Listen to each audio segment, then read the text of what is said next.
The adventure of the Noble Bachelor, the Lord Street Simon marriage, and its curious termination, have long ceased to be a subject of interest in those exalted circles in which the unfortunate bridegroom moves. Fresh scandals have eclipsed it, and their more piquant details have drawn the gossips away from this 4-year-old drama. As I have reason to believe, however, that the full facts have never been revealed to the general public, and as my friend Sherlock Holmes had a considerable share in clearing the matter up, I feel that no memoir of him would be complete without some little sketch of this remarkable episode. It was a few weeks before my own marriage, during the days when I was still sharing rooms with Holmes in Baker Street, that he came home from an afternoon stroll to find a letter on the table waiting for him. I had remained indoors all day, for the weather had taken a sudden turn to rain, with high autumnal winds, and the Giselle bullet which I had brought back in one of my limbs as a relic of my Afghan campaign throbbed with dull persistence. With my body in one easy chair and my legs upon another, I had surrounded myself with a cloud of newspapers until at last, saturated with the news of the day, I tossed them all aside and lay listless, watching the huge crest and monogram upon the envelope upon the table and wondering lazily who my friend's noble correspondent could be. "Here is a very fashionable epistle," I remarked as he entered. "Your morning letters, if I remember right, were from a fishmonger and a tidewaiter." "Yes, my correspondence has certainly the charm of variety," he answered, smiling, "and the humbler are usually the more interesting. This looks like one of those unwelcome social summonses which call upon a man either to be bored or to lie." He broke the seal and glanced over the contents. "Oh, come, it may prove to be something of interest, after all." "Not social, then?" "No, distinctly professional." "And from a noble client?" "One of the highest in England." "My dear fellow, I congratulate you. I assure you, Watson, without affectation, that the status of my client is a matter of less moment to me than the interest of his case. It is just possible, however, that also may not be wanting in this new investigation. You have been reading the papers diligently of late, have you not?" "It looks like it," said I ruefully, pointing to a huge bundle in the corner. "I have had nothing else to do." "It is fortunate, for you will perhaps be able to post me up." I read nothing except the criminal news and the agony column. The latter is always instructive. But if you have followed recent events so closely, you must have read about Lord Street Simon and his wedding. "Oh, yes, with the deepest interest." "That is well. The letter which I hold in my hand is from Lord Street Simon. I will read it to you, and in return you must turn over these papers and let me have whatever bears upon the matter. This is what he says: 'My dear Mr. Sherlock Holmes, Lord Backwater tells me that I may place implicit reliance upon your judgment and discretion. I have determined, therefore, to call upon you and to consult you in reference to the very painful event which has occurred in connection with my wedding. Mr. Lestrade, of Scotland Yard, is acting already in the matter, but he assures me that he sees no objection to your cooperation, and that he even thinks that it might be of some assistance. I will call at 4 o'clock in the afternoon, and, should you have any other engagement at that time, I hope that you will postpone it, as this matter is of paramount importance. Yours faithfully, St. Simon. It is dated from Grosvenor Mansions, written with a quill pen, and the noble lord has had the misfortune to get a smear of ink upon the outer side of his right little finger," remarked Holmes as he folded up the epistle. "He says 4 o'clock. It is 3 now. He will be here in an hour. Then I have just time, with your assistance, to get clear upon the subject. Turn over those papers and arrange the extracts in their order of time, while I take a glance as to who our client is." He picked a red-covered volume from a line of books of reference beside the mantelpiece. "Here he is," said he, sitting down and flattening it out upon his knee. "Lord Robert Walsingham de Vere Street Simon, second son of the Duke of Balmoral. Hum. Arms, azure, 3 caltrops in chief over a fess sable. Born in 1846. He's 41 years of age, which is mature for marriage. Was Under-Secretary for the Colonies in a late administration. The Duke, his father, was at one time Secretary for Foreign Affairs. They inherit Plantagenet blood by direct descent, and Tudor on the distaff side. Ha! Well, there is nothing very instructive in all this. I think that I must turn to you, Watson, for something more solid. I have very little difficulty in finding what I want, said I, for the facts are quite recent, and the matter struck me as remarkable. I feared to refer them to you, however, as I knew that you had an inquiry on hand and that you disliked the intrusion of other matters. Oh, you mean the little problem of the Grosvenor Square furniture van. That is quite cleared up now, though, indeed, it was obvious from the first. Pray give me the results of your newspaper selections. Here is the first notice which I can find. It is in the personal column of the Morning Post, and dates, as you see, some weeks back. A marriage has been arranged, it says, and will, if rumor is correct, very shortly take place, between Lord Robert Street Simon, second son of the Duke of Balmoral, and Miss Hattie Doran, the only daughter of Aloysius Doran, Esq., of San Francisco, Cal., USA. That is all. Terse and to the point, remarked Holmes, stretching his long, thin legs towards the fire. There was a paragraph amplifying this in one of the society papers of the same week. Ah, here it is. There will soon be a call for protection in the marriage market, for the present free trade principle appears to tell heavily against our home product.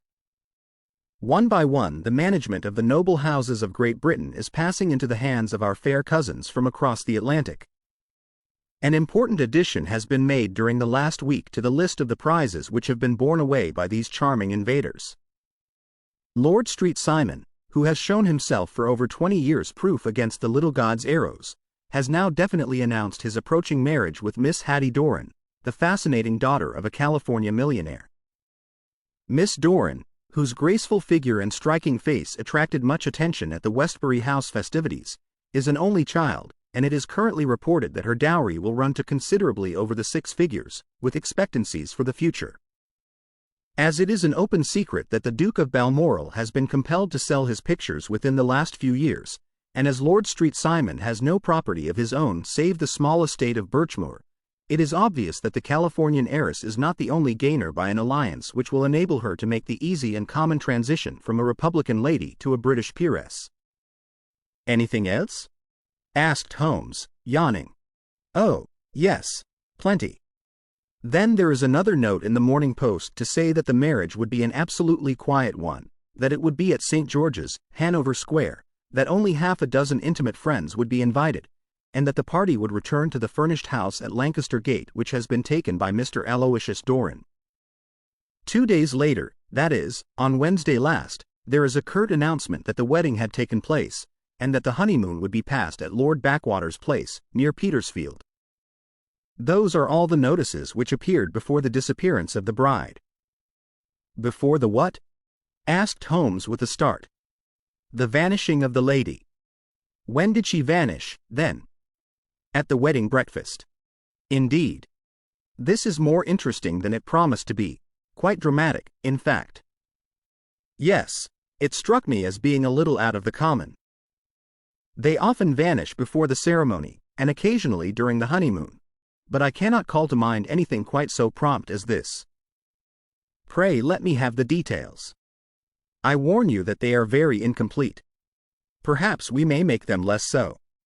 Such as they are set forth in a single article of a morning paper of yesterday, which I will read to you.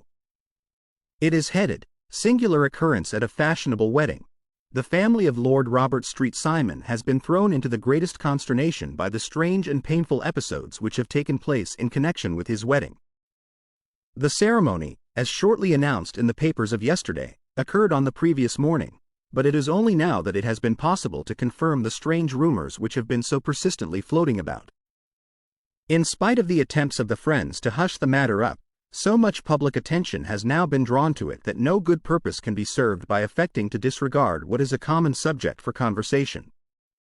The ceremony, which was performed at St. George's, Hanover Square, was a very quiet one, no one being present save the father of the bride, Mr. Aloysius Doran, the Duchess of Balmoral, Lord Backwater, Lord Eustace and Lady Clara Street Simon, the younger brother and sister of the bridegroom, and Lady Alicia Whittington.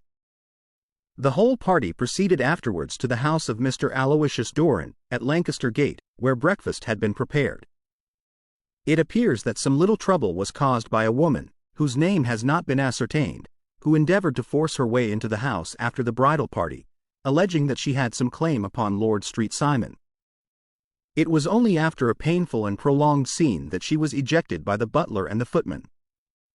The bride, who had fortunately entered the house before this unpleasant interruption, had sat down to breakfast with the rest, when she complained of a sudden indisposition and retired to her room.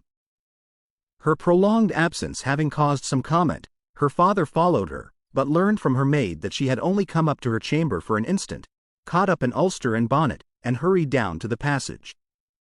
One of the footmen declared that he had seen a lady leave the house thus apparelled, but had refused to credit that it was his mistress, believing her to be with the company. On ascertaining that his daughter had disappeared, Mr. Aloysius Doran, in conjunction with the bridegroom, instantly put themselves in communication with the police, and very energetic inquiries are being made, which will probably result in a speedy clearing up of this very singular business. Up to a late hour last night, however, nothing had transpired as to the whereabouts of the missing lady. There are rumors of foul play in the matter, and it is said that the police have caused the arrest of the woman who had caused the original disturbance, in the belief that, from jealousy or some other motive, she may have been concerned in the strange disappearance of the bride. And is that all? Only one little item in another of the morning papers, but it is a suggestive one. And it is that Miss Flora Miller, the lady who had caused the disturbance, has actually been arrested. It appears that she was formerly a danseuse at the Allegro, and that she has known the bridegroom for some years. There are no further particulars, and the whole case is in your hands now, so far as it has been set forth in the public press. And an exceedingly interesting case it appears to be. I would not have missed it for worlds. But there is a ring at the bell, Watson, and as the clock makes it a few minutes after 4, I have no doubt that this will prove to be our noble client. Do not dream of going, Watson, for I very much prefer having a witness, if only as a check to my own memory. Lord Robert Street Simon, announced our page boy, throwing open the door. A gentleman entered, with a pleasant, cultured face, high-nosed and pale, with something perhaps of petulance about the mouth, and with the steady, well-opened eye of a man whose pleasant lot it had ever been to command and to be obeyed. His manner was brisk, and yet his general appearance gave an undue impression of age, for he had a slight forward stoop and a little bend of the knees as he walked. His hair, too, as he swept off his very curly-brimmed hat, was grizzled round the edges and thin upon the top. As to his dress, it was careful to the verge of foppishness, with high collar, black frock coat, white waistcoat, yellow gloves, patent leather shoes, and light-colored gaiters. He advanced slowly into the room, turning his head from left to right, and swinging in his right hand the cord which held his golden eyeglasses. "Good day, Lord Street Simon," said Holmes, rising and bowing. "Pray take the basket chair. This is my friend and colleague, Dr. Watson. Draw up a little to the fire, and we will talk this matter over. A most painful matter to me, as you can most readily imagine, Mr. Holmes. I have been cut to the quick. I understand that you have already managed several delicate cases of this sort, sir, though I presume that they were hardly from the same class of society." "No, I am descending. I beg pardon. My last client of the sort was a king." "Oh, really? I had no idea. And which king?" "The king of Scandinavia." "What? Had he lost his wife?" "You can understand," said Holmes suavely, "that I extend to the affairs of my other clients the same secrecy which I promised to you in yours." "Of course. Very right. Very right. I'm sure I beg pardon. As to my own case, I am ready to give you any information which may assist you in forming an opinion." "Thank you. I have already learned all that is in the public prints, nothing more. I presume that I may take it as correct, this article, for example, as to the disappearance of the bride." Lord Street Simon glanced over it. "Yes, it is correct, as far as it goes. But it needs a great deal of supplementing before anyone could offer an opinion. I think that I may arrive at my facts most directly by questioning you." "Pray do so. When did you first meet Miss Hattie Doran?" "In San Francisco, a year ago." You were traveling in the States? Yes. Did you become engaged then? No. But you were on a friendly footing? I was amused by her society, and she could see that I was amused. Her father is very rich? He is said to be the richest man on the Pacific slope. And how did he make his money? In mining. He had nothing a few years ago. Then he struck gold, invested it, and came up by leaps and bounds. Now, what is your own impression as to the young lady's, your wife's character? The nobleman swung his glasses a little faster and stared down into the fire. You see, Mr. Holmes, said he, my wife was 20 before her father became a rich man. During that time she ran free in a mining camp and wandered through woods or mountains, so that her education has come from nature rather than from the schoolmaster. She is what we call in England a tomboy, with a strong nature, wild and free, unfettered by any sort of traditions. She is impetuous, volcanic, I was about to say. She is swift in making up her mind and fearless in carrying out her resolutions. On the other hand, I would not have given her the name which I have the honor to bear. He gave a little stately cough, had not I thought her to be at bottom a noble woman. I believe that she is capable of heroic self-sacrifice and that anything dishonorable would be repugnant to her. Have you her photograph? I brought this with me. He opened a locket and showed us the full face of a very lovely woman. It was not a photograph but an ivory miniature, and the artist had brought out the full effect of the lustrous black hair, the large dark eyes, and the exquisite mouth. Holmes gazed long and earnestly at it. Then he closed the locket and handed it back to Lord Street Simon. The young lady came to London, then, and you renewed your acquaintance? Yes, her father brought her over for this last London season. I met her several times, became engaged to her, and have now married her. She brought, I understand, a considerable dowry? A fair dowry. Not more than is usual in my family. And this, of course, remains to you, since the marriage is a fait accompli? I really have made no inquiries on the subject. Very naturally not. Did you see Miss Doran on the day before the wedding? Yes. Was she in good spirits? Never better. She kept talking of what we should do in our future lives. Indeed. That is very interesting. And on the morning of the wedding? She was as bright as possible, at least until after the ceremony. And did you observe any change in her then? Well, to tell the truth, I saw then the first signs that I had ever seen that her temper was just a little sharp. The incident, however, was too trivial to relate and can have no possible bearing upon the case. Pray let us have it, for all that. Oh, it is childish. She dropped her bouquet as we went towards the vestry. She was passing the front pew at the time, and it fell over into the pew. There was a moment's delay, but the gentleman in the pew handed it up to her again, and it did not appear to be the worse for the fall.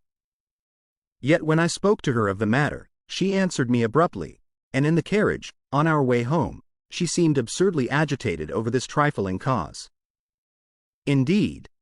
You say that there was a gentleman in the pew. Some of the general public were present, then? Oh, yes. It is impossible to exclude them when the church is open. This gentleman was not one of your wife's friends? No. No. I call him a gentleman by courtesy, but he was quite a common-looking person. I hardly noticed his appearance. But really I think that we are wandering rather far from the point.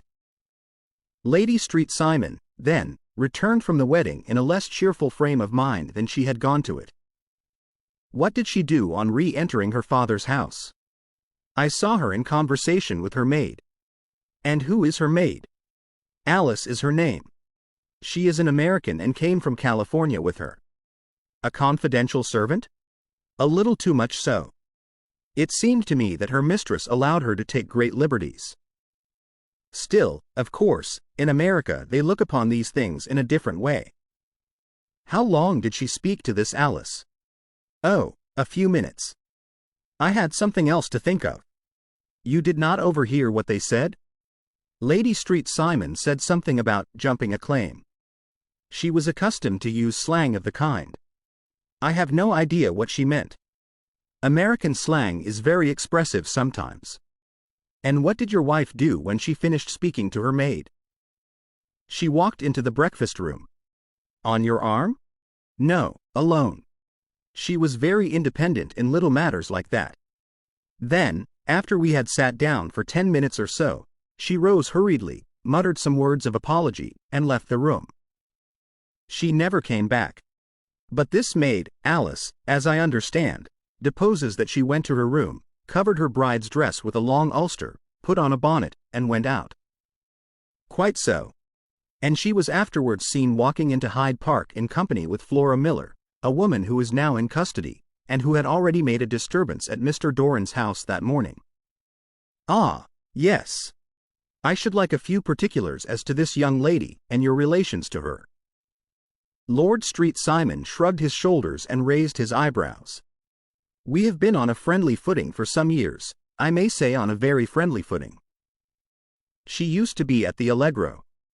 I have not treated her ungenerously, and she had no just cause of complaint against me, but you know what women are, Mr. Holmes.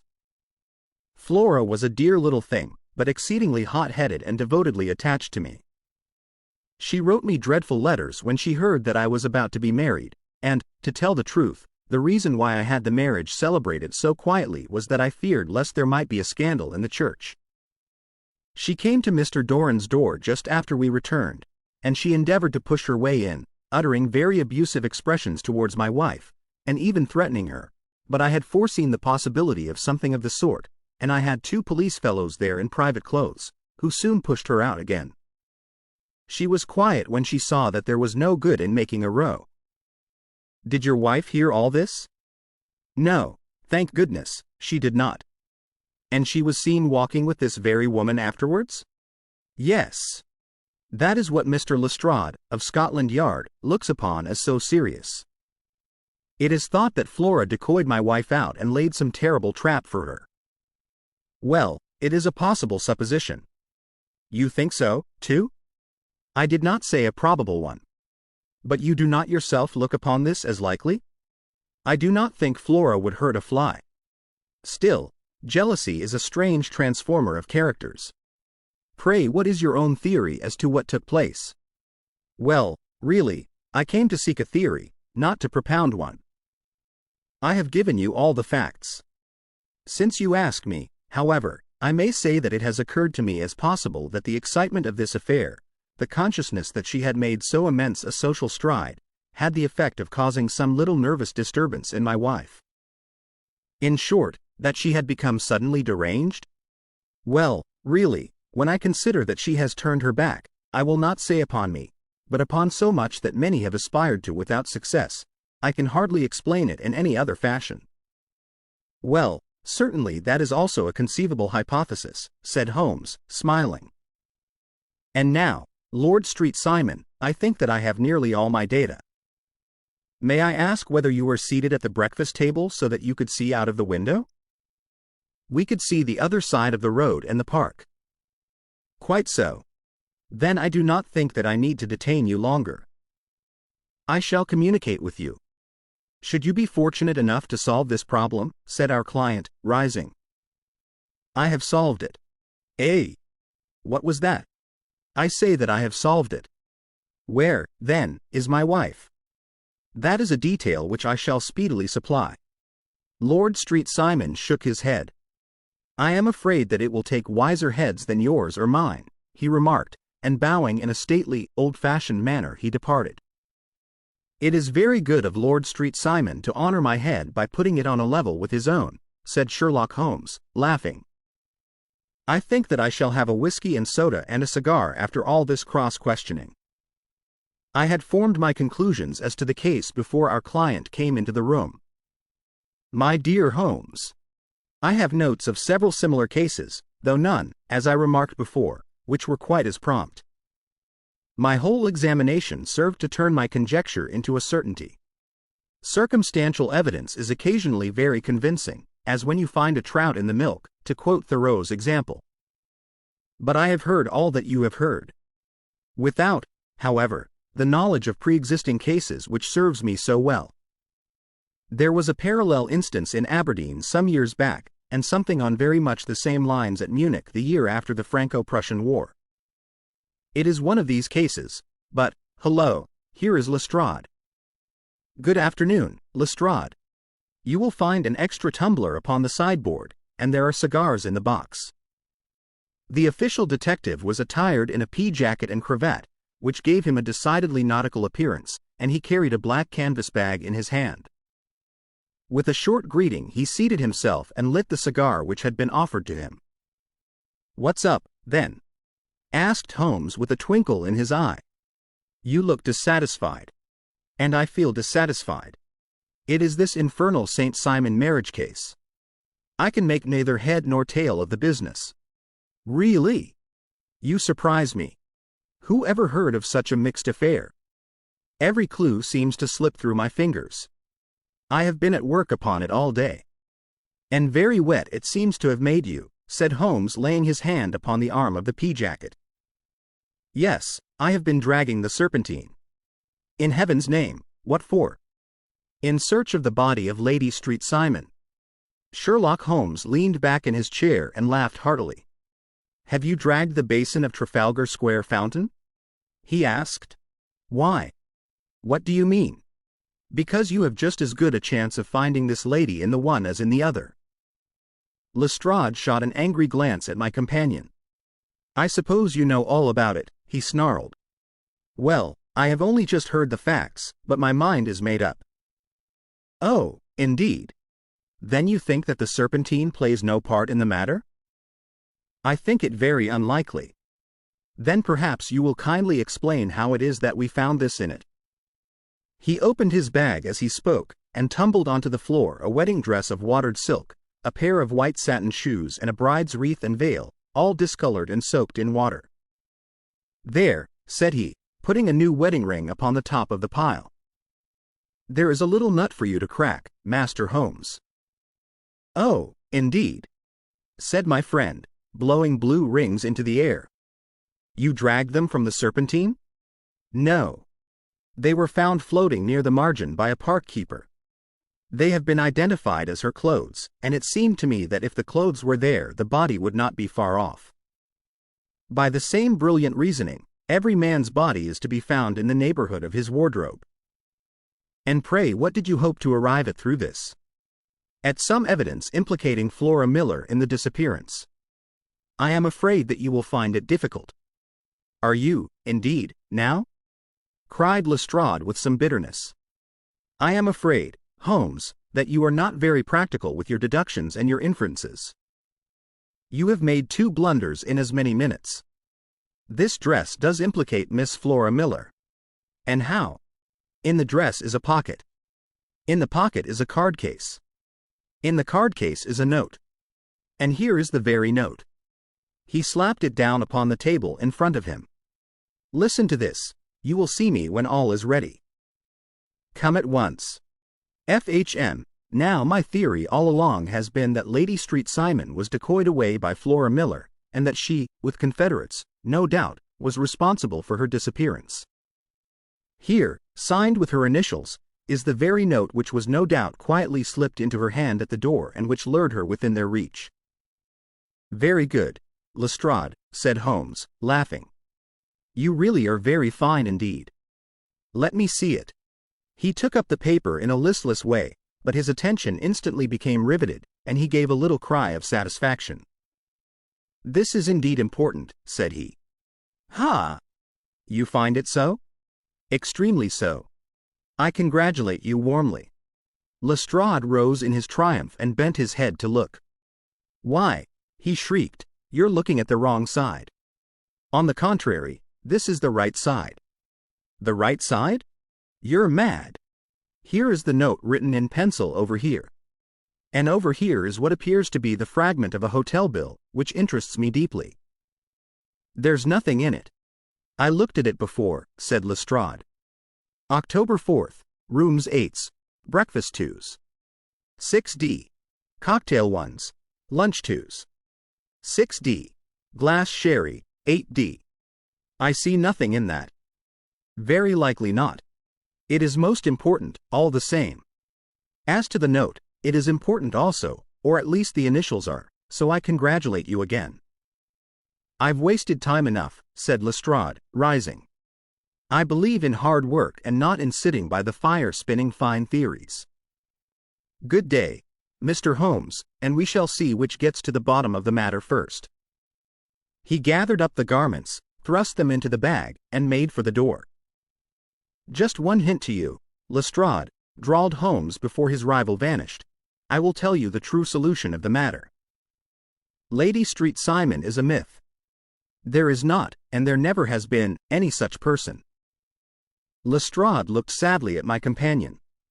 Then he turned to me, tapped his forehead 3 times, shook his head solemnly, and hurried away. He had hardly shut the door behind him when Holmes rose to put on his overcoat. "There is something in what the fellow says about outdoor work," he remarked, "so I think, Watson, that I must leave you to your papers for a little." It was after 5 o'clock when Sherlock Holmes left me, but I had no time to be lonely, for within an hour there arrived a confectioner's man with a very large flat box. This he unpacked with the help of a youth whom he had brought with him, and presently, to my very great astonishment, a quite epicurean little cold supper began to be laid out upon our humble lodging-house mahogany. There were a couple of brace of cold woodcock, a pheasant, a pâté de foie gras pie with a group of ancient and cobwebby bottles. Having laid out all these luxuries, my 2 visitors vanished away, like the genii of the Arabian Nights, with no explanation save that the things had been paid for and were ordered to this address. Just before 9 o'clock Sherlock Holmes stepped briskly into the room. His features were gravely set, but there was a light in his eye which made me think that he had not been disappointed in his conclusions. "They have laid the supper, then," he said, rubbing his hands. "You seem to expect company." "They have laid for 5. "Yes, I fancy we may have some company dropping in," said he. "I am surprised that Lord Street Simon has not already arrived." "Ha! I fancy that I hear his step now upon the stairs." It was indeed our visitor of the afternoon who came bustling in, dangling his glasses more vigorously than ever, and with a very perturbed expression upon his aristocratic features. "My messenger reached you, then?" asked Holmes. "Yes, and I confess that the contents startled me beyond measure." "Have you good authority for what you say?" "The best possible." Lord Street Simon sank into a chair and passed his hand over his forehead. "What will the Duke say," he murmured, "when he hears that one of the family has been subjected to such humiliation?" "It is the purest accident. I cannot allow that there is any humiliation." "Ah, you look on these things from another standpoint." "I fail to see that anyone is to blame. I can hardly see how the lady could have acted otherwise, though her abrupt method of doing it was undoubtedly to be regretted. Having no mother, she had no one to advise her at such a crisis." "It was a slight, sir, a public slight," said Lord Street Simon, tapping his fingers upon the table. "You must make allowance for this poor girl, placed in so unprecedented a position." "I will make no allowance. I am very angry indeed, and I have been shamefully used." "I think that I heard a ring," said Holmes. "Yes, there are steps on the landing. If I cannot persuade you to take a lenient view of the matter, Lord Street Simon, I have brought an advocate here who may be more successful." He opened the door and ushered in a lady and gentleman. "Lord Street Simon," said he, "allow me to introduce you to Mr. and Mrs. Francis Hay Moulton. The lady, I think, you have already met." At the sight of these newcomers our client had sprung from his seat and stood very erect, with his eyes cast down and his hand thrust into the breast of his frock coat, a picture of offended dignity. The lady had taken a quick step forward and had held out her hand to him, but he still refused to raise his eyes. It was as well for his resolution, perhaps, for her pleading face was one which it was hard to resist. "You're angry, Robert," said she. "Well, I guess you have every cause to be." "Pray make no apology to me," said Lord Street Simon bitterly. "Oh, yes, I know that I have treated you real bad and that I should have spoken to you before I went. But I was kind of rattled, and from the time when I saw Frank here again I just didn't know what I was doing or saying. I only wonder I didn't fall down and do a faint right there before the altar. Perhaps, Mrs. Moulton, you would like my friend and me to leave the room while you explain this matter? If I may give an opinion, remarked the strange gentleman, we've had just a little too much secrecy over this business already. For my part, I should like all Europe and America to hear the rights of it. He was a small, wiry, sunburnt man, clean-shaven, with a sharp face and alert manner. Then I'll tell our story right away, said the lady. Frank here and I met in '84, in McGuire's camp, near the Rockies, where Pa was working a claim. We were engaged to each other, Frank and I, but then one day Father struck a rich pocket and made a pile, while poor Frank here had a claim that petered out and came to nothing. The richer Pa grew, the poorer was Frank, so at last Pa wouldn't hear of our engagement lasting any longer, and he took me away to Frisco. Frank wouldn't throw up his hand, though, so he followed me there, and he saw me without Pa knowing anything about it. It would only have made him mad to know, so we just fixed it all up for ourselves. Frank said that he would go and make his pile, too, and never come back to claim me until he had as much as Pa. So then I promised to wait for him to the end of time and pledged myself not to marry anyone else while he lived. Why shouldn't we be married right away, then, said he, and then I will feel sure of you, and I won't claim to be your husband until I come back. Well, we talked it over, and he had fixed it all up so nicely, with a clergyman all ready in waiting, that we just did it right there, and then Frank went off to seek his fortune, and I went back to Pa. The next I heard of Frank was that he was in Montana, and then he went prospecting in Arizona, and then I heard of him from New Mexico. After that came a long newspaper story about how a miners' camp had been attacked by Apache Indians, and there was my Frank's name among the killed. I fainted dead away, and I was very sick for months after. Pa thought I had a decline and took me to half the doctors in Frisco. Not a word of news came for a year and more, so that I never doubted that Frank was really dead. Then Lord Street Simon came to Frisco, and we came to London, and a marriage was arranged, and Pa was very pleased, but I felt all the time that no man on this earth would ever take the place in my heart that had been given to my poor Frank. Still, if I had married Lord Street Simon, of course I'd have done my duty by him. We can't command our love, but we can our actions. I went to the altar with him with the intention to make him just as good a wife as it was in me to be. But you may imagine what I felt when, just as I came to the altar rails, I glanced back and saw Frank standing and looking at me out of the first pew. I thought it was his ghost at first, but when I looked again there he was still, with a kind of question in his eyes, as if to ask me whether I were glad or sorry to see him. I wonder I didn't drop. I know that everything was turning round, and the words of the clergyman were just like the buzz of a bee in my ear. I didn't know what to do. Should I stop the service and make a scene in the church? I glanced at him again, and he seemed to know what I was thinking, for he raised his finger to his lips to tell me to be still. Then I saw him scribble on a piece of paper, and I knew that he was writing me a note. As I passed his pew on the way out, I dropped my bouquet over to him, and he slipped the note into my hand when he returned me the flowers. It was only a line asking me to join him when he made the sign to me to do so. Of course, I never doubted for a moment that my first duty was now to him, and I determined to do just whatever he might direct. When I got back, I told my maid, who had known him in California and had always been his friend. I ordered her to say nothing, but to get a few things packed and my ulster ready. I know I ought to have spoken to Lord Street Simon, but it was dreadful hard before his mother and all those great people. I just made up my mind to run away and explain afterwards. I hadn't been at the table 10 minutes before I saw Frank out of the window at the other side of the road. He beckoned to me and then began walking into the park. I slipped out, put on my things, and followed him. Some woman came talking something or other about Lord Street Simon to me.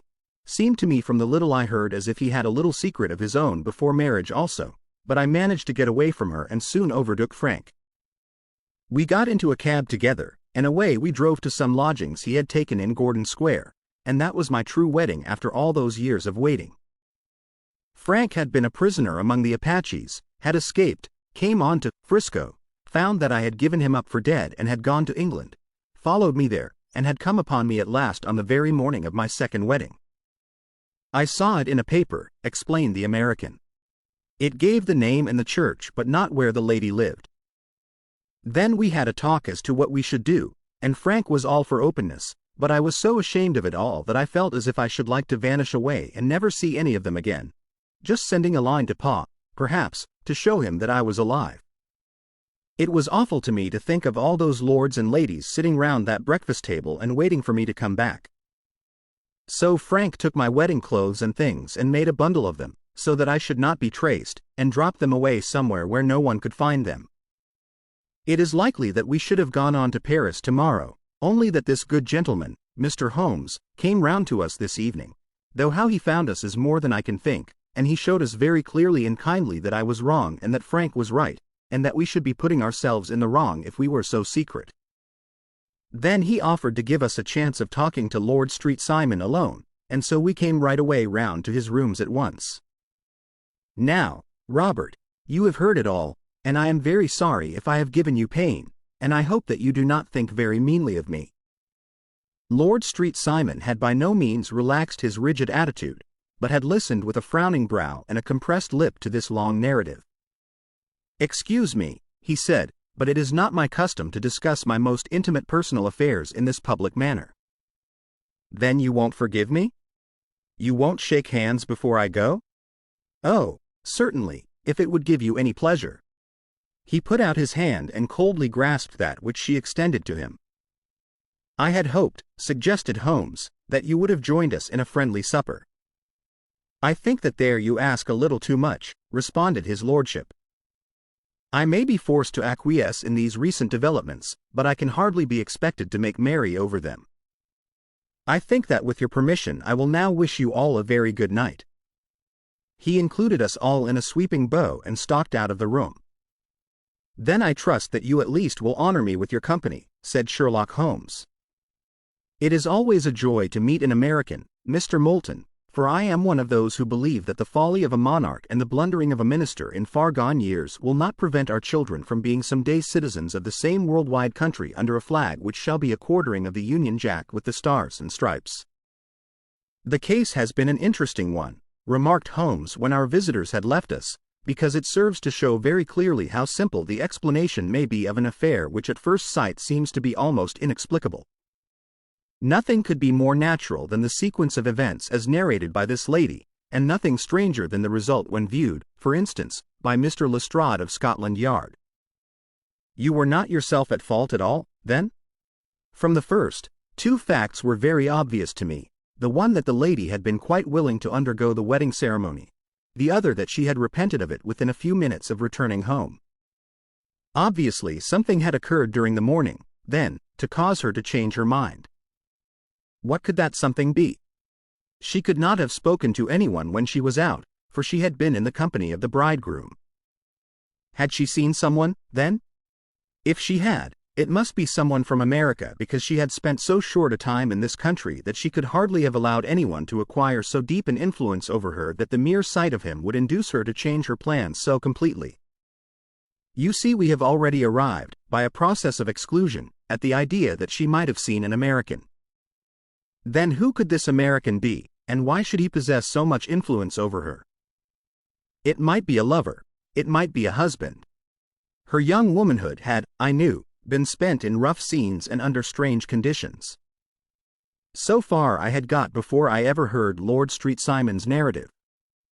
When he told us of a man in a pew, of the change in the bride's manner, of so transparent a device for obtaining a note as the dropping of a bouquet, of her resort to her confidential maid, and of her very significant allusion to claim jumping, which in miners' parlance means taking possession of that which another person has a prior claim to, the whole situation became absolutely clear.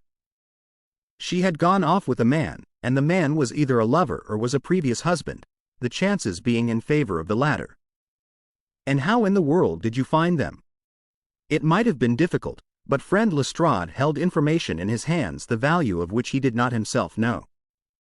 The initials were, of course, of the highest importance, but more valuable still was it to know that within a week he had settled his bill at one of the most select London hotels. How did you deduce the select? By the select prices. 8 shillings for a bed and 8 pence for a glass of sherry pointed to one of the most expensive hotels. There are not many in London which charge at that rate. In the second one, which I visited in Northumberland Avenue, I learned by an inspection of the book that Francis H. Moulton, an American gentleman, had left only the day before, and on looking over the entries against him, I came upon the very items which I had seen in the duplicate bill. His letters were to be forwarded to 226 Gordon Square, so thither I traveled, and being fortunate enough to find the loving couple at home, I ventured to give them some paternal advice and to point out to them that it would be better in every way that they should make their position a little clearer both to the general public and to Lord Street Simon in particular. I invited them to meet him here, and, as you see, I made him keep the appointment. But with no very good result, I remarked. His conduct was certainly not very gracious. "Ah, Watson," said Holmes, smiling, "perhaps you would not be very gracious either, if, after all the trouble of wooing and wedding, you found yourself deprived in an instant of wife and a fortune. I think that we may judge Lord Street Simon very mercifully and thank our stars that we are never likely to find ourselves in the same position. Draw your chair up and hand me my violin, for the only problem we have still to solve is how to while away these bleak autumnal evenings."